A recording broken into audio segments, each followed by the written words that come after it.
அனைவருக்கும் வணக்கம். நான் அமுதா, உதவி பேராசிரியை டாக்டர் எஸ்என்எஸ் கல்வியியல் கல்லூரி கோவை. இன்னைக்கு நம்ம கல்வி உளவியல் அப்படிங்கிற பாடப்பகுதியில் ஆளுமை பற்றின தலைப்புகள் பார்த்துட்டு இருக்கோம்.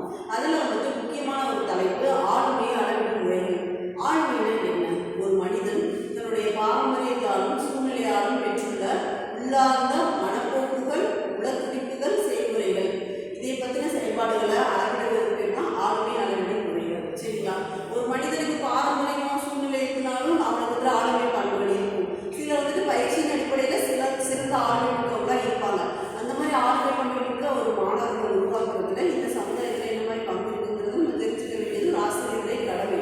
அதனால தான் ஆளுமை அளவிடும் முறைகளை நம்மளுடைய பாடப்புத்தகத்தில் வச்சிருக்காங்க பிஎட்ல.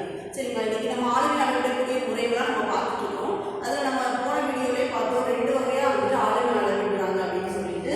அதாவது வடக்காட்சியர்கள் முறைகளும் புறத்தேற்றும் முறைகள். சரிங்களா? இதில் நம்ம இன்னைக்கு புறத்தேற்றும் முறைகளை பற்றி பார்க்க போகிறோம். சரிங்களா? புறத்தேற்றும் முறைகள்லாம் என்னென்ன அப்படின்னு பார்த்தோம்னா, ஃபர்ஸ்ட் ஒன் பார்த்தீங்கன்னா மைத்தள சோதனை. அதை ஆங்கிலத்தில் இன்க்ளாக் டெஸ்ட் அப்படின்னு சொல்லுவாங்க. ரெண்டாவது பொருளறிவோடு இணைத்தறி சோதனை. மூணாவது கதை முடித்தல் சோதனை. நாலாவது வார்த்தை உருவாக்கல் சோதனை. இந்த 4 சோதனைகளின் அடிப்படையில் புறத்தேற்றும் முறைகள் மூலியமா நம்ம என்ன பண்ணலாம்? ஆளுமையை அளவீடு செய்யலாம். சரிங்களா? இதில் நம்ம ஃபர்ஸ்ட் பார்க்கும்போது மைத்தள சோதனை, இன்க்ளாக் டெஸ்ட் அப்படின்னு சொல்லுவாங்க. இந்த சோதனையை உருவாக்குனவர் ஹெர்மன் ரோகாக் அப்படிங்கிறவர் தான். இந்த சுவிட்சர்லாந்து நாட்டு அறிஞர் தான் நம்ம 1920 இந்த சோதனையை உருவாக்குனாரு. மைதளங்கள், அதாவது இன்க்ளாக் டெஸ்ட், நம்ம பார்க்கும்பொழுது ரொம்ப கஷ்டமாகவும் ரொம்ப புதுசு மாதிரி தெரியும். அப்படிலாம் கிடையாது. நம்ம குழந்தை பருவத்தில் 2 பேப்பருக்கு நடுவில் இங்கை நூலை இங்குள்ள முக்கி நம்ம ஒரு பேப்பர்கிட்ட வச்சு அதை 2ஆக வச்சு ஷேப்ஸ் எல்லாம் நம்ம செஞ்சு விளையாடே இல்லையா? அதை தான் நம்ம சோதனை அடிப்படையில் உளவியல் அறிஞர்கள்லாம் ஆய்வு செஞ்சுருக்காங்க. அப்படி நம்ம செஞ்சு விளையாடும் போது நம்மளுக்கு டிஃப்ரெண்ட் ஷேப்ஸ் கிடைக்கும் இல்லைங்களா? அந்த மையை நம்ம எந்த அளவுக்கு அந்த பேப்பரில் தேய்க்கிறோம், எந்த அடிப்படையில் தேய்க்கிறோம் அப்படிங்கிறத பொறுத்து அந்த வடிவங்கள் என்ன பண்ணும், மாறுபடும். அந்த இங்கு என்ன பண்ணும், விரிவடைஞ்சு அந்த ஒரு உருவத்தை கொடுக்கும். அந்த உருவத்தை வச்சு நம்மளுடைய திட்டத்தை நம்ம மெஷர் பண்ணிக்கலாம், நம்மளுடைய ஆளுமை அளவிடலாம் அப்படிங்கிறத இந்த ஒரு கான்செப்டாக சொல்லியிருக்காரு. ஹெர்மன் ரோகாக் 10 அட்டைகளை பயன்படுத்தி ஆளுமை அளவீடு செஞ்சிருக்காரு. அதில் பார்த்தீங்கன்னா மொத்தம் 10 அட்டைகளில் முதல்ல 5 பார்த்தீங்கன்னா வெறும் கருப்பு மைத்தளங்கள். சரிங்களா? அடுத்து 2 கருப்பும் சிவப்புமான மைத்தளங்கள். 3வது சிவப்பான மைத்தளங்கள், பல வண்ண மைத்தளங்கள் 3 அட்டைகள். இந்த மாதிரி கலராக இருக்கக்கூடிய அட்டைகளை பயன்படுத்தி அதில் இந்த மைத்தளங்களை எந்த அளவுக்கு படிக்க வைக்கிறோம் அப்படிங்கிறத பொறுத்து ஒரு மனிதனுடைய ஆளுமையை ரோகாக் அளவீடு செஞ்சிருக்காரு.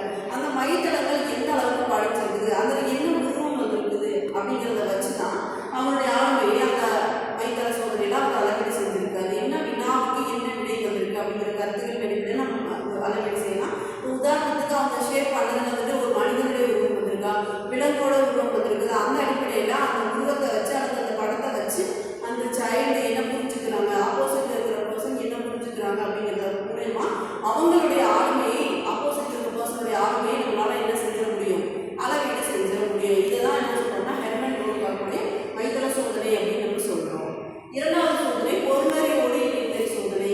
இதுவுமே நம்ம குழந்தை பருவத்திலிருந்து பயன்படுத்திட்டு இருக்கிற ஒரு விஷயம் தான். ஆனால் அறிவியல் அடிப்படையில் பார்க்கும்போது, உளவியல் அடிப்படையில் இது ஒரு பெரிய சோதனை நம்மளுக்கு தெரியும். நம்ம ஸ்கூல் படிக்கும் போதே அல்லது லோயர் கிளாஸஸ்ல நம்ம என்ன படிச்சிருக்கோம், அம்மா அப்படின்னா படத்தை பார்த்துட்டு அம்மா அப்படின்னு நமக்கு சொல்லி கொடுத்துருப்பாங்க இல்லைங்களா? ஏ ஃபார் ஆப்பிள்னா ஆப்பிள் படத்தை காமிச்சு நம்மளுக்கு ஏ ஃபார் ஆப்பிள் தான் சொல்லி கொடுத்துருப்பாங்க. அதுக்கப்புறம் தான் நம்ம எழுத கற்றுக்கொண்டு இருப்போம். ஸோ அந்த கான்செப்ட் தான் இது சொல்கிறாங்க பொருளறிவோடு இணைத்தறி சோதனை. ஆப்பிள்ங்கிற படத்தை காமிச்சிட்டு அதுக்கான லெட்டரோ அல்லது அந்த வேர்டரோ சேர்த்து சொல்றதுக்கு பேர் தான் பொருளறிவோடு இணைத்தறி சோதனை. இந்த சோதனையை நம்ம உளவியல் அடிப்படையில் எப்படி பண்ணுவாங்க அப்படிங்கிறதுக்கு முன்னாடி அந்த சோதனையை யார் கண்டுபிடிச்சாரு அப்படிங்கிறது தான் ஃபர்ஸ்ட் கான்செப்ட். முர்ரே மார்கன் அப்படிங்கிறவர் தான் கண்டுபிடிச்சிருக்காரு. இன்னைக்கு பள்ளி சூழலில் பெரும்பாலான குழந்தைகள் நம்மளே சேர்த்து நம்ம பின்பற்ற எல்லா அடிப்படையான பேசிக் மெத்தட் தான் பொருளறிவோடு இணைத்தறி சோதனை. அதனால இந்த முறையை கண்டுபிடிச்ச முர்ரே மார்கனுக்கு நம்ம ஒரு நன்றி சொல்லி இது தொடரலாம். முர்ரே மார்கன் என்ன சொல்லியிருக்காருன்னா, ஒரு பொருளோட சேர்த்து இணைச்சு தான் சொல்லி கொடுக்கணும் அப்படிங்கிறது தான் அவருடைய முக்கியமான கருத்தாக இருக்குது. ஏ பி சி டின்னு சொல்றதை விட A for apple, B for பால்னு நம்ம இணைச்சு சொல்லும் பொழுது அந்த கருத்துக்களுக்கு வடிவம் அல்லது அந்த கருத்துக்களுக்கு ஊக்கம் அதிகமாக இருக்குது. குழந்தைங்க ஏபிசிடின்னு கற்றுக்கும் பொழுது அவங்களுக்கு ஊக்கம் குறைஞ்சும், அதை அந்த பொருளோடு இணைச்சு கற்றுக்கும் பொழுது அதுக்கான ஊக்கம் அதிகரிச்சும் என்ன பண்ணுது, காணப்படுது. இதை தான் அவங்க என்னன்னு சொல்றாங்கன்னு பார்த்தீங்கன்னா பொருளறிவோடு இணைத்தறி சோதனை அப்படின்னு